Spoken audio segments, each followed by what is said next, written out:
O Supremo Tribunal Federal já recebeu 4 ações contra o indulto individual concedido pelo presidente Jair Bolsonaro ao deputado federal Daniel Silveira. É sobre esse assunto que a gente vai conversar agora, ao vivo, com o ministro aposentado do STF, Marco Aurélio Mello. Ministro, muito obrigado por nos atender. Bom dia. Daniel, né? Isso. Uma satisfação enorme falar aos ouvintes da CNN. Ministro, há espaço para o Supremo suspender a eficácia desse decreto do presidente, dando a perda a pena do Daniel Silveira? Olha, eu costumo dizer que o que começa errado, continua errado. E o grande equívoco foi não terem reconhecido no processo crime a inviolabilidade do deputado, do Daniel Silveira, tal como prevista na Constituição Federal, consideradas palavras, opiniões e votos. Se tivesse sido reconhecida a inviolabilidade, a imunidade parlamentar, não estaríamos com essa celeuma toda, não teria havido posteriormente o implemento mediante decreto da graça. E agora ainda temos esse desdobramento. Volta-se ao Supremo para fustigar. E certamente não será um partido de apoio do presidente da República que estará pleiteando para se fustigar o ato do chefe do Executivo Nacional. Mas vamos aguardar e ver o que ocorre. Que prevaleça o apego maior à Constituição Federal, a temperança, a compreensão. E todos devem caminhar para sentar à mesa e conversar, e não sentar na mesa como se tem sentado. Ministro Marco Aurélio Mello, o Roberto Nonato perguntando agora, essa graça atinge apenas a pena, ministro, ou os efeitos derivados dessa pena? E aí, quando eu digo os efeitos, são perda dos direitos políticos, a inelegibilidade. Qual é a avaliação, a interpretação que o senhor tem? A Constituição Federal prevê 2 figuras. A figura do indulto e a figura da comutação da pena. O indulto sempre coletivo. Nós estamos lembrados do indulto natalino. E aí se considera o perfil do interessado e também o crime praticado e se impõem requisitos. A comutação é a modificação da pena, a substituição da pena, por exemplo, restritiva da liberdade de ir e vir, por uma restritiva de direitos. A graça está prevista no Código de Processo Penal e foi implementada pelo presidente da República. Agora é um ato de soberania do presidente. Não cabe, sob a minha ótica, questionar esse ato. E a observância diz respeito ao perdão. Afasta-se do cenário jurídico o título judicial condenatório. Ora, se esse título, além da pena privativa da liberdade, também contempla a restritiva de direitos, essa última cai por ser acessória quanto à primeira. E não se pode dizer que simplesmente o presidente da República afastou a penação considerada a liberdade, e permanece de pé a inelegibilidade do Daniel Silveira. Precisamos observar a organicidade do direito e amar, o verbo é esse, um pouco mais a lei das leis do país, que é a Constituição Federal.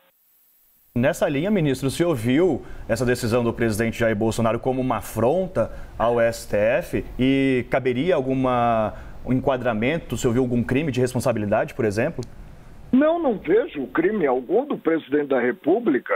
Ele está exercendo o mandato e foi eleito pelos eleitores, pela maioria absoluta dos eleitores, e definiu no campo político, estritamente político, definiu quanto à graça implementada relativamente ao deputado. Não há desvio de finalidade. Nós estamos conversando aqui na CNN com o ex-ministro Marco Aurélio Mello a respeito do indulto ou do perdão concedido pelo presidente Jair Bolsonaro ao deputado Daniel Silveira. Um outro ponto, ministro, que chama a atenção e que as pessoas têm comentado, inclusive alguns juristas também, é que a presunção da inocência ainda existe nesse caso, porque mesmo ele sendo condenado, ainda caberiam recursos. E se existe, o decreto não acaba ficando contraditório nesse momento? Não acaba, porque a qualquer momento o presidente pode, ainda que simplesmente esteja em curso o processo crime, ele pode implementar a graça e pode implementar também o indulto e exigir apenas a comutação da pena. Agora, o que deveria ter feito o Supremo, eu reconheço que o deputado extravasou todos os limites do razoável, deveria ter oficiado a Casa Legislativa para ser instaurado um processo considerado decoro. A meu ver, ele realmente incidiu aí numa transgressão administrativa política relativamente ao decoro. Ministro, nosso analista Caio Junqueira também tem uma pergunta para o senhor. Sim. Oi, ministro, bom dia.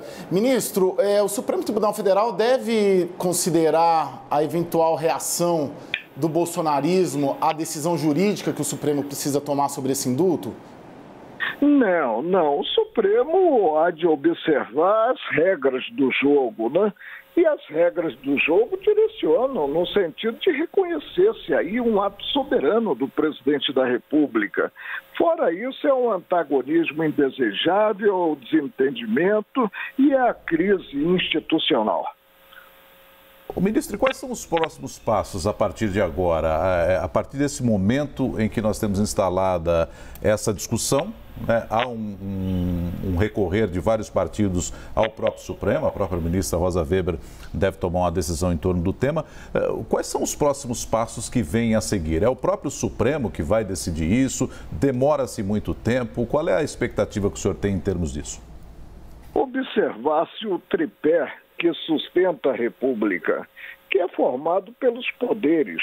Os poderes são harmônicos e independentes.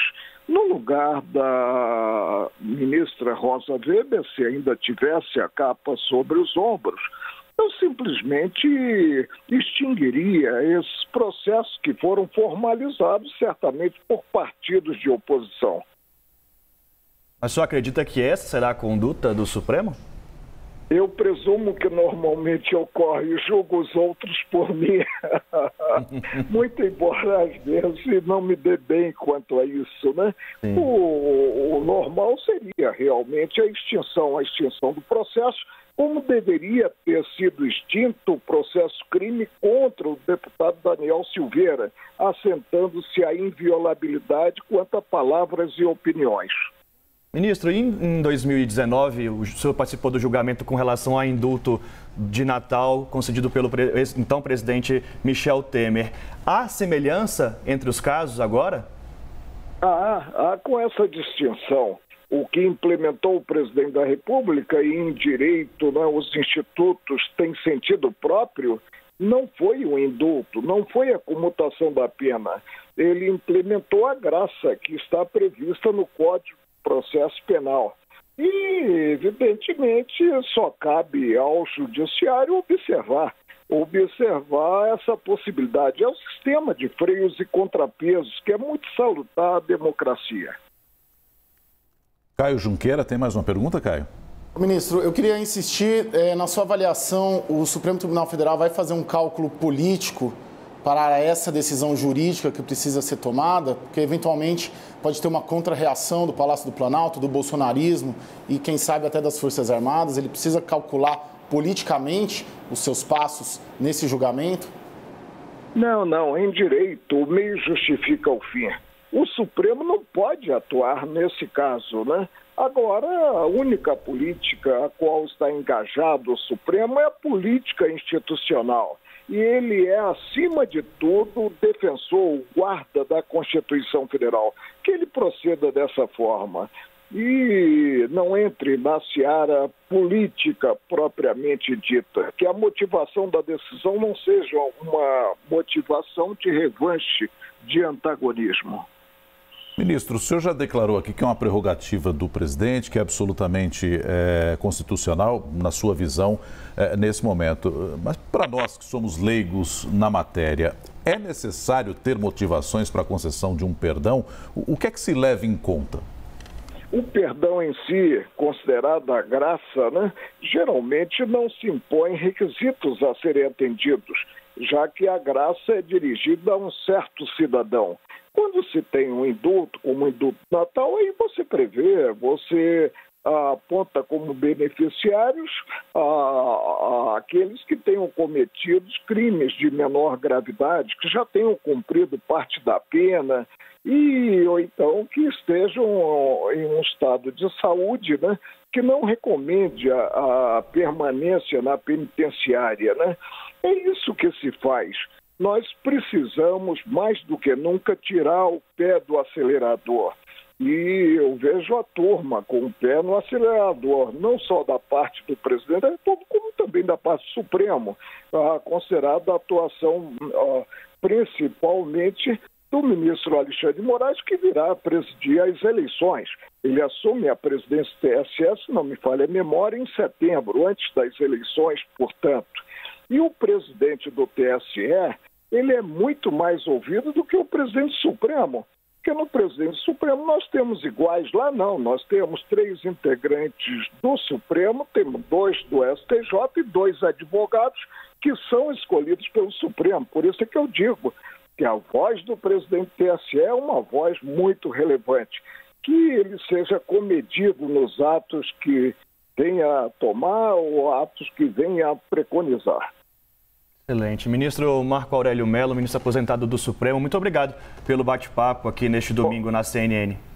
Uma satisfação enorme, aposentado, mas não inativo. Não estou advogando propriamente dito, mas estou emitindo pareceres. Excelente. Obrigado, ministro. Um abraço, tchau.